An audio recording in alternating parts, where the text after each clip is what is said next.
Ladies and gentlemen, welcome back to another special daylight episode of the Morning Skate, episode 294. It's your host, Brownie, no co-host, Ked, today, but I am joined by a Hockey East All-Academic, a Hockey East All-Star, led the team in block shots, set new career highs in goals, assists, and points, named the alternate captain heading into her senior season, and literally eats pucks like Miss Pac-Man. Ladies and gentlemen, boys and girls, welcome Abbey Marohn to the podcast. Abby, how are you? I'm great. Thanks for having me on. No, thanks for doing this. It's great. I big fan of your game. I always love the players that do the unsung stuff, that don't get the credit. You know, you take the driving winger into the corner, you eat the shots from the point, give the outlet pass and get off. Don't get any credit, but those are the players that I like. So I was really psyched to have that you said you'd come on. Yeah, no, blocking shots. It's definitely not everyone's favorite job, but I don't know. For some reason, I just love to eat pucks. Yeah, hey, as long as your legs can keep up with it and your feet, your toes probably look like mine, just mangled. But Mostly the hands. I think that's my issue. So let's jump in. So you grew up St. Joseph, Michigan, right? How'd you get your start in hockey? I'm like a first generation hockey player in my family. My uncle, not related by blood, played college hockey, played at Michigan under Red Berenson. Oh, nice. But other than that, my dad got into it when I did. And I think it was mostly, I grew up in our small town. We only had an outdoor rink. So we'd go for open skates, and then afterwards they'd have the youth teams playing. And I was like, I want to do that. So, yeah, basically just strapped on some skates, never really looked back. And both my parents, but my dad specifically, has been really instrumental in my development as a hockey player, just always making so many sacrifices, as I'm sure many hockey players will say about their parents. But yeah. I like that description, first generation hockey player. That's a nice way to say it. And your dad, I haven't interacted with your mom yet, but your dad is super supportive of like everything even we do about the Huskies. He's always like liking stuff and retweeting stuff. Yeah, like I said to you before we started recording, me and your dad are online buds. So your biggest influence, kids in the neighborhood, or your uncle, like you said? Yeah, honestly, nothing like, I guess I didn't really have a huge like somebody my age that was an influence for me. My uncle was definitely someone that I looked up to in that regard. He was a player back in the 90s when, there were goons. Would we know him?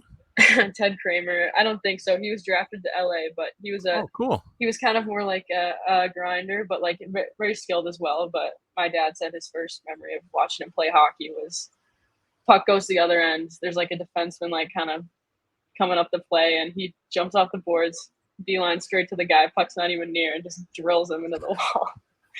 So, but he's a great guy, and I look up to him in that, and in his business career as well. That's a great rink too. What's it? Young Arena, Yost. Right? Yost. Sorry. Yeah. I was there twice. Not for a game. Me and my dad just kind of walked in and it was open. We were just wandering around. I was like, oh, I can't believe no one's kicking us out. But it's so cool. Yeah, very, very neat environment there. Were you a fan? Were you a hockey fan growing up, or was your parents? Yeah, I mean, I'm from Michigan. I'm a Red Wings fan. Right. Obviously, not doing too hot right now, but definitely on the up and up. They're on the come up for sure. Yeah, we got Stevie Y. There's a plan. The Yzer plan. Yeah, we talk about it almost every week on the podcast. Stevie Yzerman's name. Him and Brendan Shanahan, who is another Red Wing. Yeah. Their names come up almost every week that we talk about them. Yeah, no, it's exciting for sure. But I was able to go to Joe Louis before they moved to their new digs, and that was a really cool experience. But yeah, that's the team I kind of grew up following, and Lidstrom, all those guys. So did they take all those statues that were in the concourse? Did they take those to the new building? I'm sure they did. I don't know for sure. I remember, the new rink is like a museum. All of them are. But yeah, I'm sure they're definitely up there. We had to go out there for a family thing. I have family in Ann Arbor. We had to go out there for a family thing, and it worked out like if we flew in like a day early, we could see the Bruins play at the old Joe Louis before they closed it down. And the Bruins got pumped. I mean, they lost like 8-0, but it was just so cool to go to that old rink and see 2 original 6 teams, and I walked around, I think, probably for like a half hour afterwards, just looking at all the statues. It was so cool. Yeah, there's so much history there, especially, I'm sure that the score would be flipped nowadays on that Uh, game, but well, see if there's Bergeron so much comes back. history there. Yeah. Are you a Lions fan too?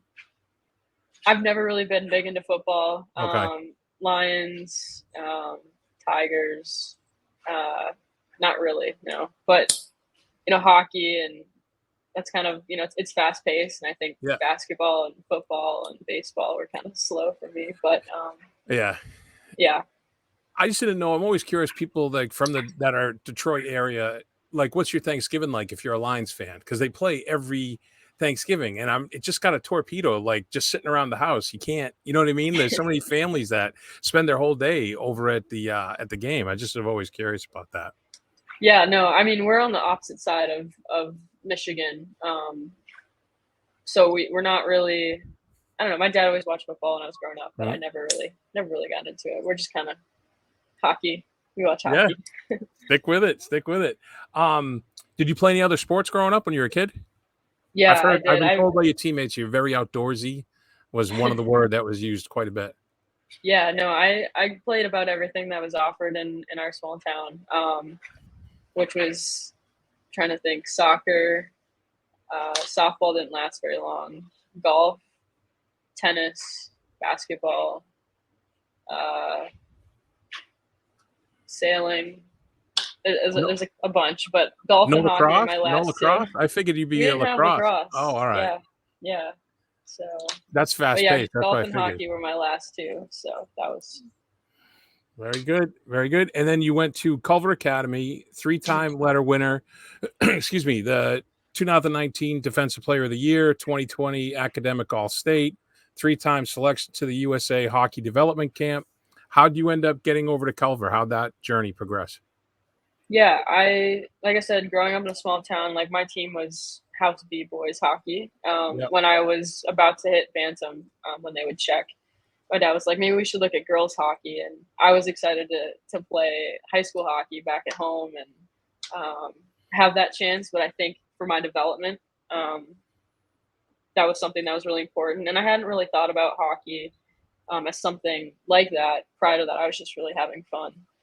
Um, but yeah, once I was 14, moved to Fox Motors in Grand Rapids, played there for 2 years, and then that program folded, so I was kind of looking elsewhere. And billeting was really the only thing I could have done. So we were like, okay, let's look at some boarding schools.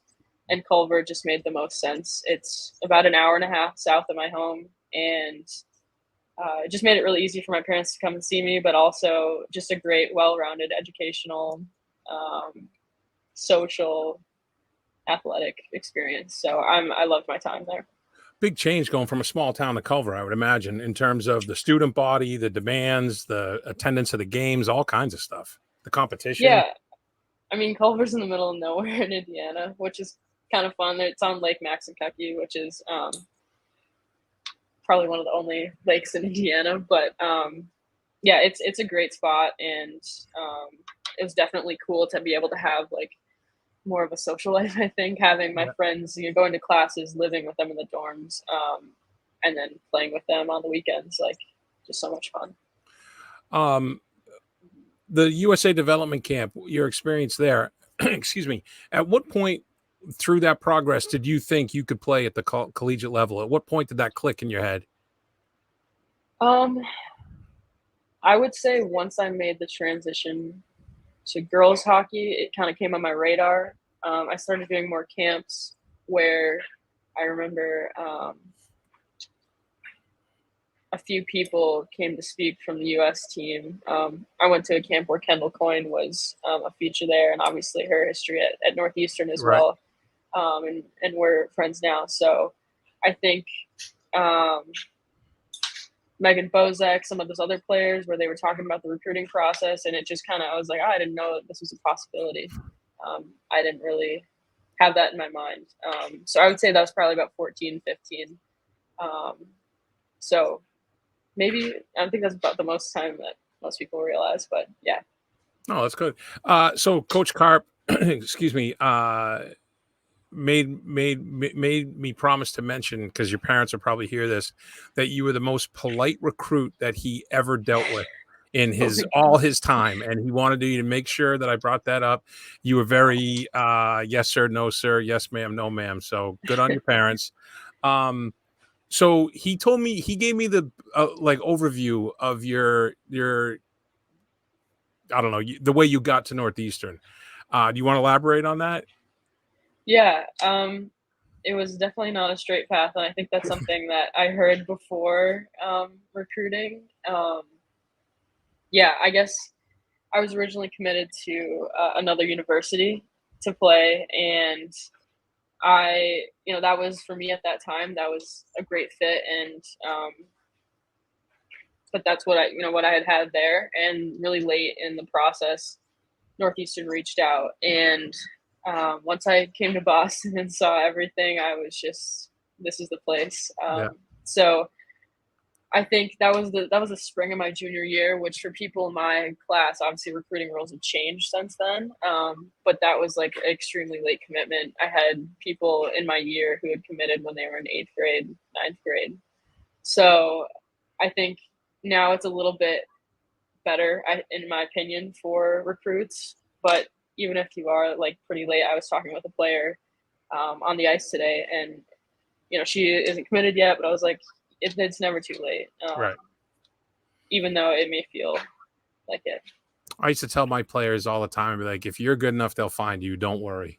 Yeah, Just and I was in the middle of nowhere for so long, and yeah. yeah.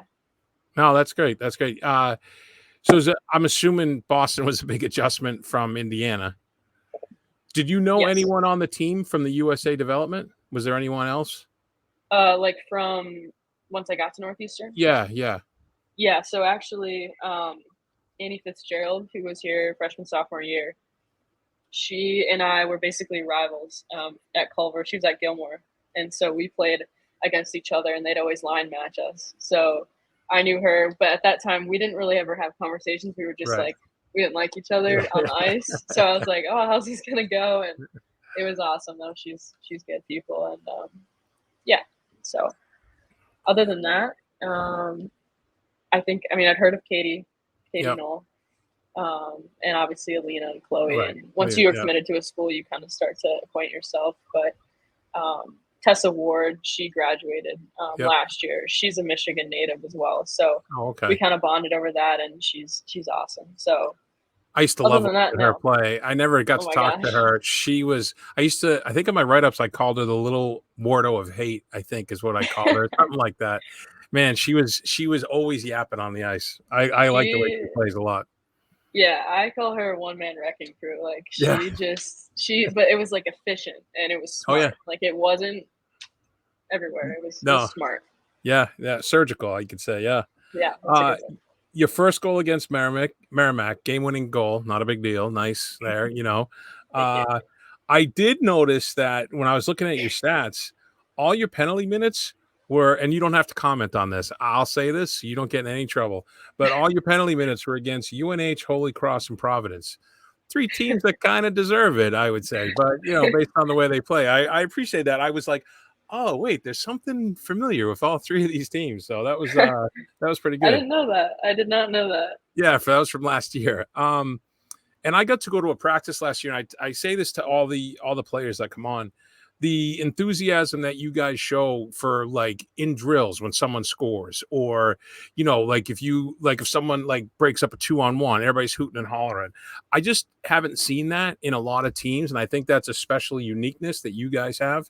And yeah, I didn't know if you felt it any differently than when you were at Culver or in other teams you had played.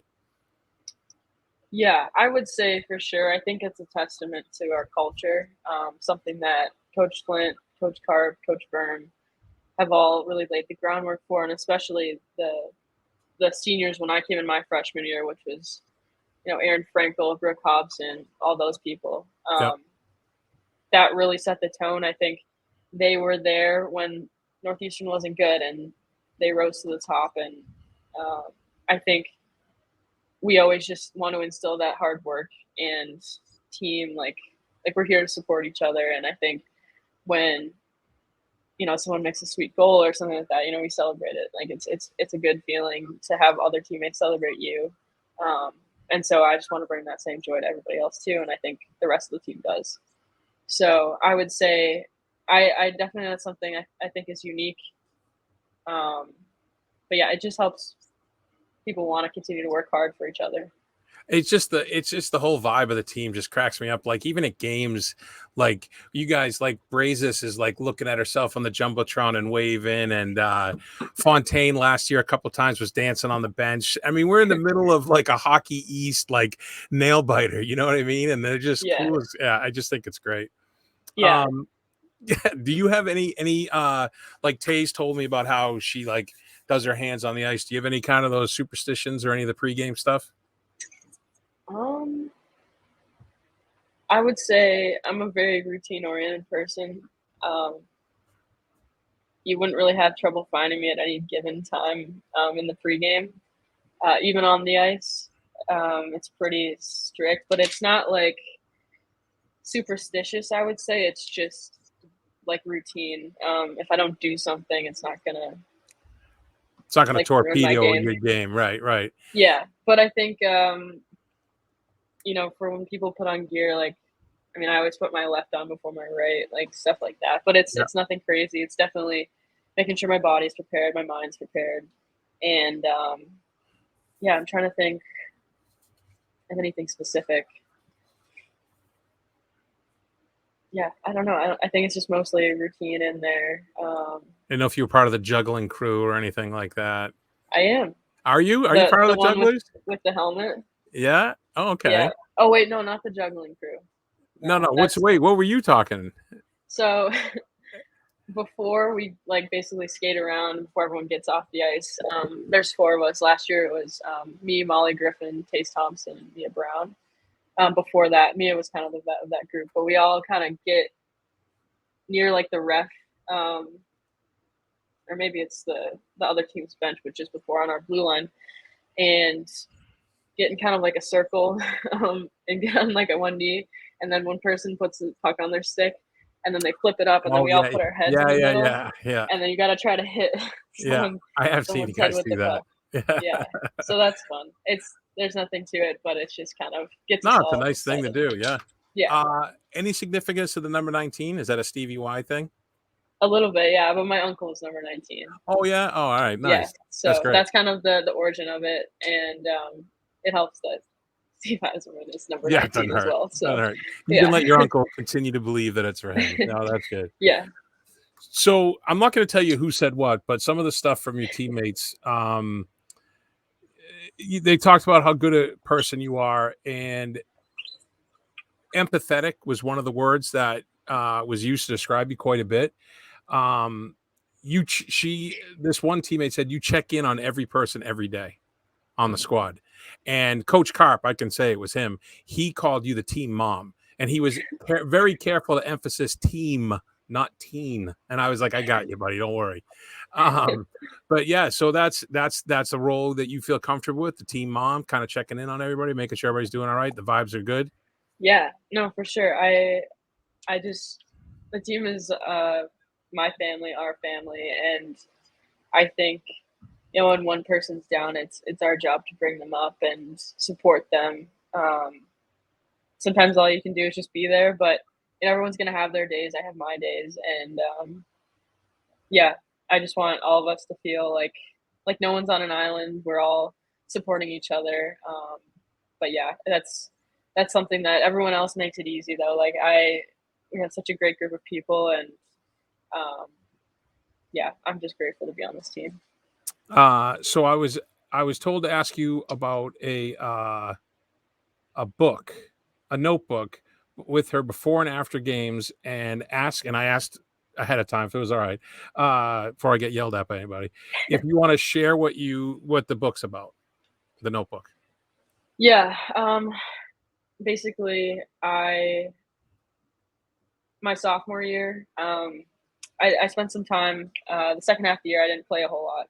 And it wasn't for lack of want. I think everyone kind of goes through their ups and downs, but it really was my mental game and my confidence in my play.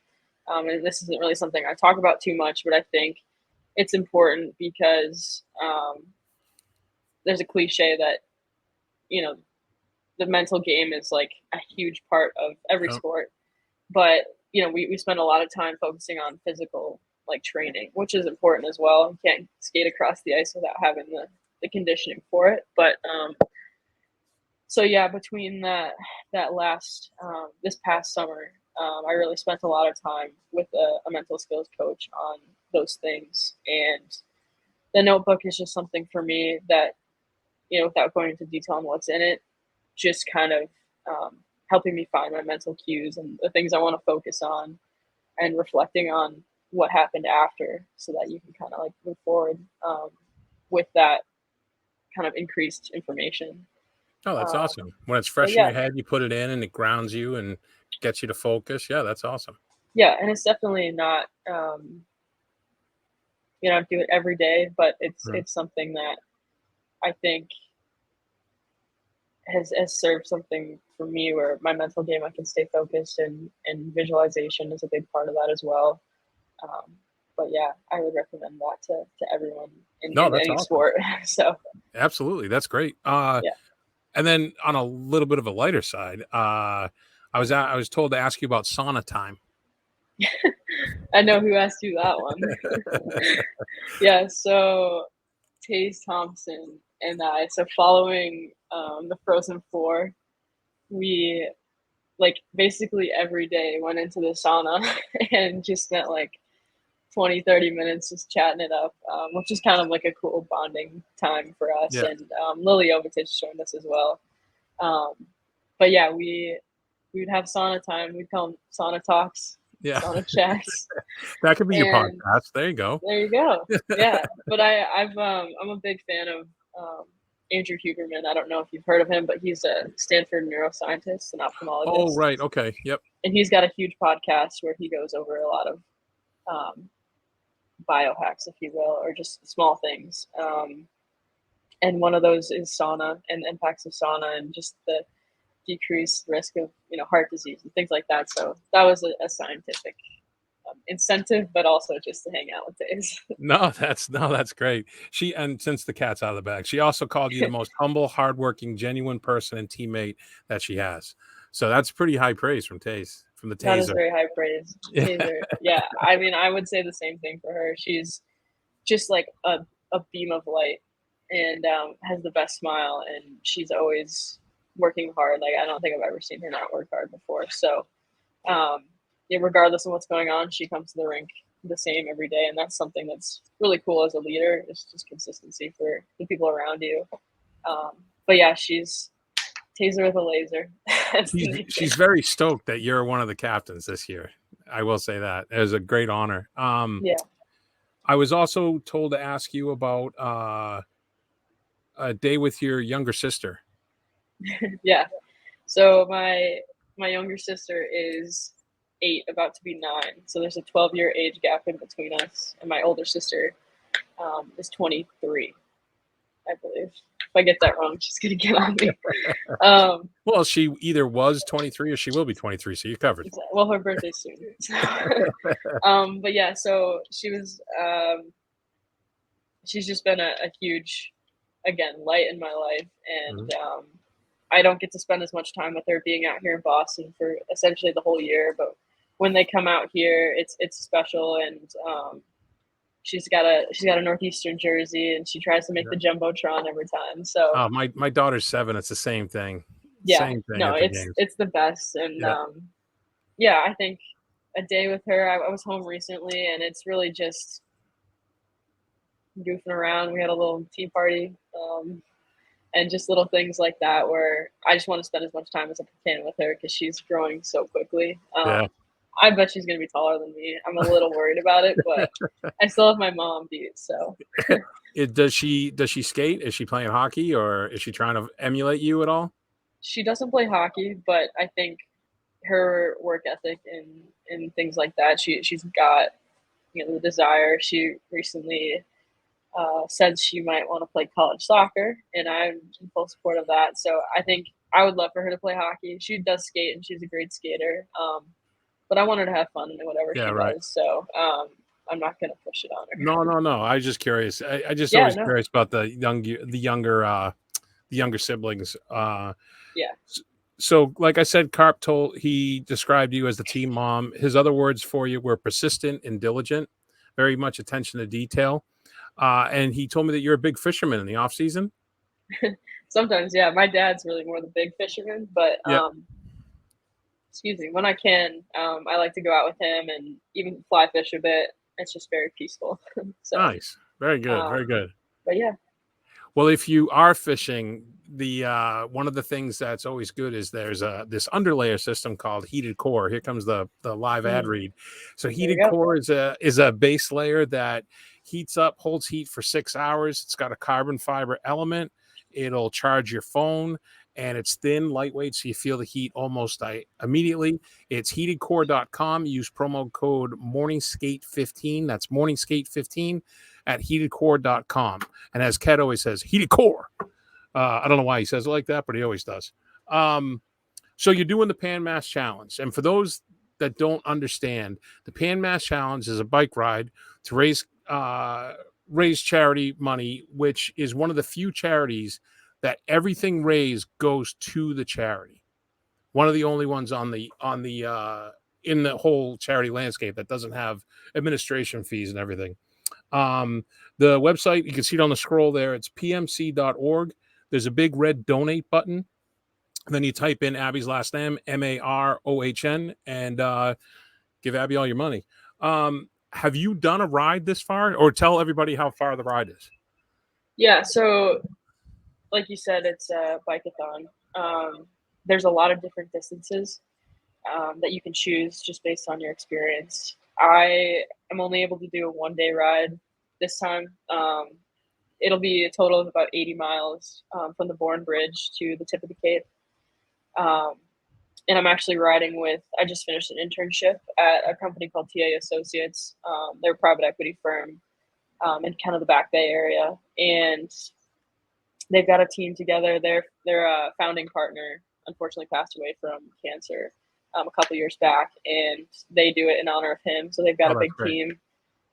Yeah, so my goal is to raise $6,000, which is a hefty lot. But yeah, I've previously last summer, Gwen Phillips, our goalie, and we did a 150-mile ride that just so happened to be the same weekend as the So Pan Mass. I heard this story. Is this a true story? You guys had Yeah, no idea it was the Pan Mass Challenge? we had Were no you guys idea. like, where are all these bikers going? Did you really? Pretty much. I mean, we like knew about it. I knew about the race as like an existence, but and I knew it was roughly around that time, but we had no idea. And then we started seeing all this signage, and because we were ahead of them on 1 day, and we weren't even on their path a lot of other times. But then as we got closer, we were like biking on this road, and like this like huge line of bikers just speeds by us. It's like 8 like really fit dudes just like cruising at like 25 miles an hour, and we've got like our panniers, we're like camping stuff on the back of our bikes, and yeah, so we had no idea, but I think just seeing all of that, and Yeah, signs like thanks for 5 more years with so and so, like just things right, like that, right. where I was like, I want to do this next year. I want to raise money. And I've had people in my life who have been fought cancer. Some have Mhm. passed, some are survivors, and um, for everybody else who's been impacted, and that's really what I ride for. No, that's awesome. And this also, as a bonus for the coaching staff, this keeps Phillips off that electric bike. So that's always that's always a good thing when they see her wheeling around on that. They're not fans of that. Yeah, no, I Uh, had my own at one point. oh, did you have one too? Yeah, it was like a motorcycle, basically. I mean, it's like hers too, but Yeah. yeah, that thing, I would almost get hit every time I was on it, so I sold that thing pretty quick. Yeah, so like I said, pmc.org, hit the red donate button and type in Abby's last name, Marohn, Marohn. All right, so now this is what everybody comes here for. This is the lightning round. This is the hard hitting journalistic questions. So this is the team stuff. On the game day fits, when you guys do your big walks, who's the biggest fashion plate? Lily Brazis comes Man, to mind Brazis is like immediately. unanimous every. Yeah, I can't wait to see who the freshman class is. I'm hoping there's someone that I know. unseats her. I'm personally hoping to up my game. I'm gonna have a little help, Oh, nice. but I'm personally hoping to up my game a little All bit. right, there you go. For But yeah, those that watch, keep an eye out for Abby. This is the Tessa Ward question. Who's the biggest on ice chirper on the team, would you say? ooh. I don't think we really have a lot of chirpers. I definitely am not one. I think if I tried, it'd go horribly wrong. And I say that because it has gone horribly wrong once before. But ooh, there's got to be someone, and I'm just not thinking of it. But Molly threw a good chirp out. Molly Griffin threw a good chirp out in the semifinal, which I'm Nice. not going to say. No, that's fine. That's fine. I don't want to get anyone in trouble. Is there someone that, like we talked about, Jovetic dancing on the bench and stuff? Is there someone that always has like the funny comment, keeps the team kind of loose? I feel like you guys don't get really that tight, before games. I know Flint, that's his kind of whole vibe, anyways. Yeah, well, when you mentioned Lily's name, I would consider her the team chirper. She's got some good chirps. All right. But yeah, she definitely always brings some good energy. Kate Holmes was amazing. Alexa Matsis, just an amazing energy on the bench for us, and always especially dancing, for her, who doesn't get. I mean, she gets very little ice time, and she has just the best attitude in the upbeat world, and supporting the team constantly. It's great. Yeah, she's awesome, and one thing that I always think about is my freshman year for the final game. The national championship. We all wear heart rate monitors when we play games, practice, lift, anything like that. And she just on the bench, she burnt 1,000 calories cheering the team on. Oh yeah, like she's into it. Like she's one of my favorite people. And So now I think what you're telling me is during the NHL playoffs, when I tell my wife I have to watch every game, I can tell her I'm exercising. I think that's the takeaway for everyone at home from that. Yeah, little well, you got to story be right opening there. the door too. Oh yeah, all right. Well, getting up to go to the fridge, I guess that would be the same. Who makes you better by going against them in drills at practice? Oh, everybody. And I think that's the beauty of this team and playing at this level. I would say everybody, but is there someone that you're always like, oh, she gets me every time? Is it? I mean, Alina, you got to say, yeah, I would say she's amazing to have in a practice. She holds herself to such a high standard, and I think that is really admirable. And she's always giving advice too. Like we have a 2-on-1 together, and she's like, "Oh, like do this or instead," and like I trust her because she knows what she's talking about. I would say so. Yeah, I mean, Murph and I always have we're up for a 1v1.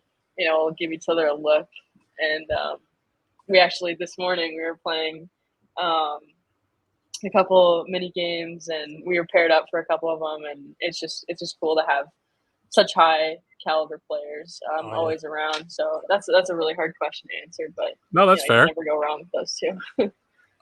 In your opinion, who's got the best hands? The silkiest of mitts. Peyton Anderson's got really good hands. Okay, yeah. I can see that. Again, there's definitely people that I know have really good hands, and I just can't think of it. Skylar Irving has pretty good hands, and then no one's got like complete rust. Well, I like it as a defenseman. You're like, oh, I can take off. It's fine. Yeah. Yeah. No, I get you. I get get the body. Who is the best dancer on the team? Lily Brazis is up there. She does like stuff in her skates, which is pretty impressive. Yeah.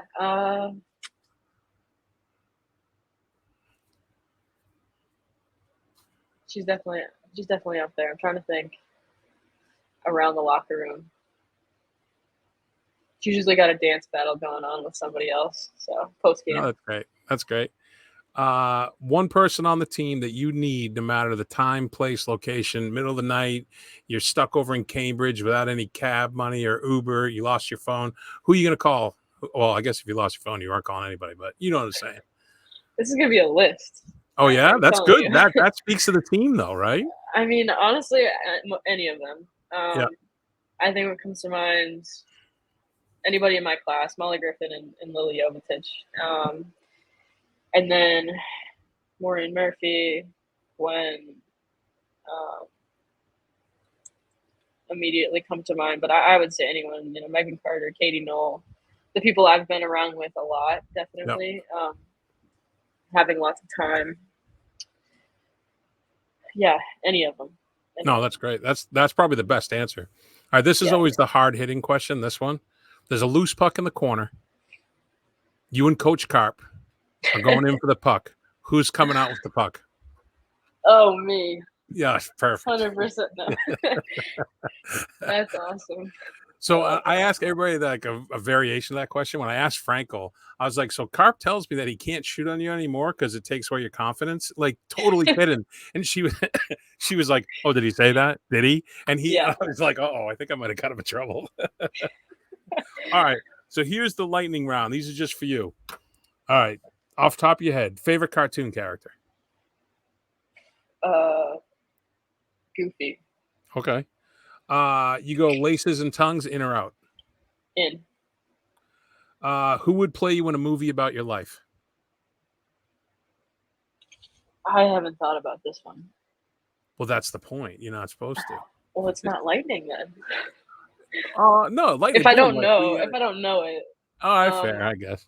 I think Sandra Bullock's a funny actress. So. Sandra Bullock, all right. But we don't look alike, so. Yeah, but she's an actress, so she can play anybody. What's your favorite food and least favorite food? Favorite food, sweet potatoes. Such a D1 athlete answer right there. Good Lord. What's your least favorite? You gonna be like, junk food now? Okay, I don't really have a least favorite food. I think my favorite food's really hard because I like most every food. I like avocados too. But least favorite food, I think if I had it and I didn't like it, I would know then in that moment. But until then, I'm open to options. Right, let me ask you this question. I'm going to divert from the lightning round because this is something that I have to do. So I lost a bet with my co-host on the Stanley Cup, and I've never had Taco Bell in my entire life. And I love Mexican food, but that's not Mexican food. Have you ever had Taco Bell? And if so, what do you think? I think I have. And I think it didn't go well. No, and I'm not looking forward to it. My wife suggested I do it live on the podcast. So we'll see how that goes. Besides Matthews, what's your favorite and least favorite rinks to play in?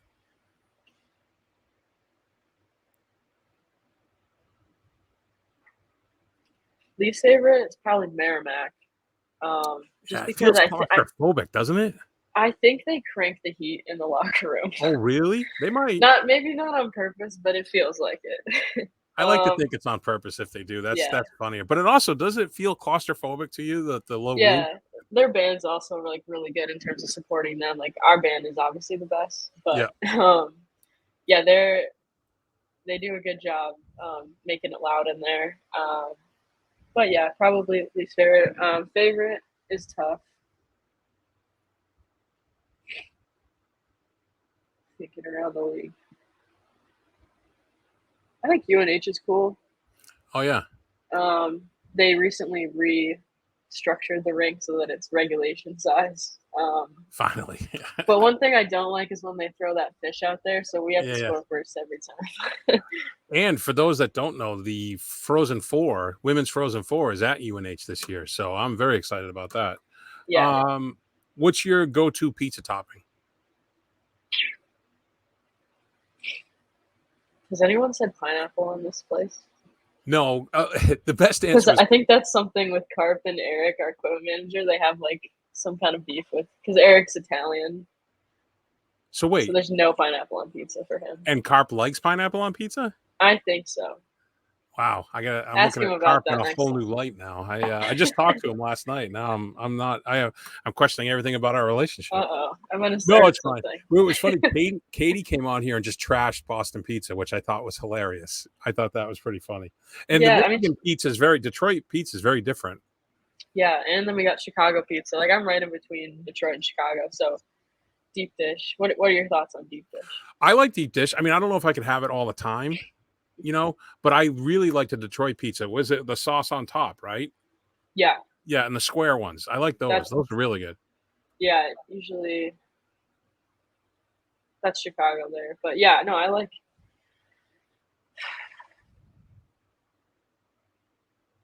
sausage, Yeah. pepperoni, Okay. any of those. Again, I eat anything. I'm not really picky. Go for a veggie pizza. Do you go black tape or white, and do you go heel to toe or toe to heel? Black tape on the toe, white on the handle, Ah, heel to toe. okay. All right. Would you rather fight a horse-sized duck or a Did 100 Carp put you up duck-sized? to this? No. I asked Carp these same questions. Well, this one we go back and forth. Either a horse-sized duck and 100 duck-sized horses, or this is the new one. We've been saying 100 rat-sized tigers or one rat-sized tiger. Wait, 100 tiger. I know what you mean. Yeah, either a bunch of small tigers or Rat-sized one tigers giant or a rat. tiger-sized rat. Definitely Yeah, not the tiger-sized which is rat. terrifying. So that's why I kind of got away from it. I went back to the horse and ducks because it's not as terrifying. Yeah. Um, I think the duck would also be somewhat equally terrifying. I would say with the horses being small, you could just kind of kick them. Yeah, I think that's what Carp said, something along those lines. Like just punt a bunch of them. All right.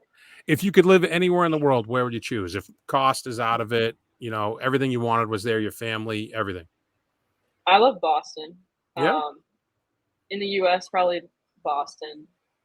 But I also I go back and forth between being in like a big city and then wanting to just have like be on the lake or something like that. Yeah. But I just love Boston. It's such a I don't know. It's everything is so convenient, but it's not huge like New York City. Right. And there's just kind of a weird family vibe to it with the sports teams and everything like that. Yeah. So if you're a No. Bostonian, you're in the crew, and if you're not, everyone's mad at you. Is there a current NHL player that reminds you of the way you play? I think I would want to be like I'd want to be like a mixture of a couple of players, but I can't think of. I guess I don't really think about that. Okay. I like Dahlin's style of play, Rasmus Dahlin. Yep. Just the European skating. I've been told my stride's pretty smooth. I think you have a little more edge to your game than he does. Yeah, no, definitely, and not as much of the skill in the hands. But No, I don't didn't mean it mind that way. I'm just No, saying. but it's true. It's not I wasn't saying that. Yeah, I like obviously Cale Makar is an elite defenseman. Yeah, Adam for Fox, sure. You can list them off, but Ked's gonna be so happy. My co-host, he's a big Rangers guy, so he's gonna be like, "Oh, she didn't mention McAvoy." He'll throw that in my face. I do like McAvoy, but yeah. Well, I'd say your game is probably closer to McAvoy's than Fox's because he's got a little bit of that snarl that you have a little bit. All right, so just a couple more. Your music festival, any 3 bands, living or dead, who would you have? It could be an individual artist too. It doesn't have to be a band. Okay. Noah Khan. He's a smaller but growing artist. Okay. I recently went to Boston Calling, so some of these people that I went to see are on my mind. Like the Lumineers were there, and they were great.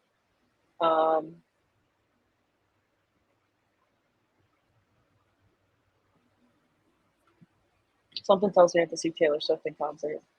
Yeah.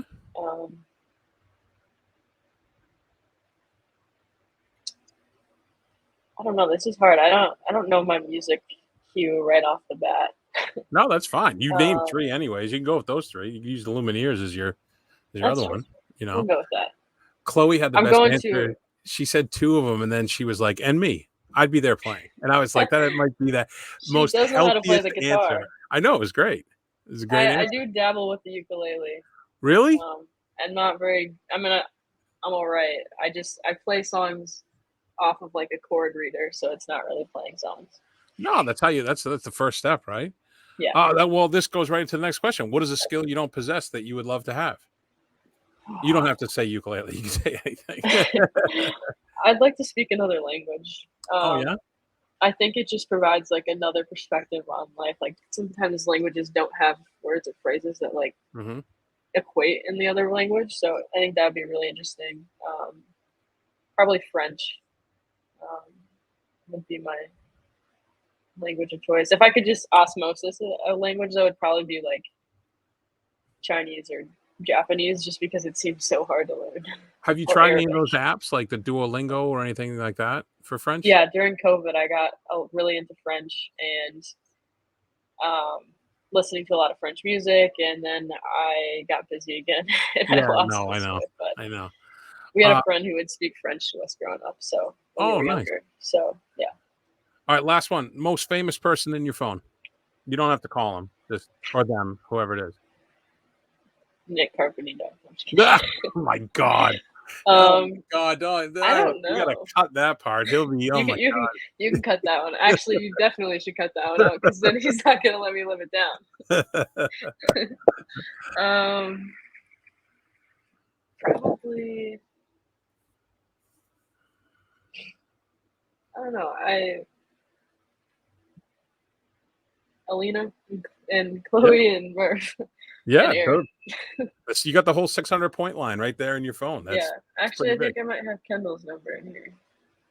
Are you looking on your phone right now? I am. I don't. I actually don't know that, so I'm actually really curious now. No, that's fine. That's fine. Hey, as But long yeah, as it's not carp, anyone you say is fine. Is better than anyone that. is a step up. Yeah.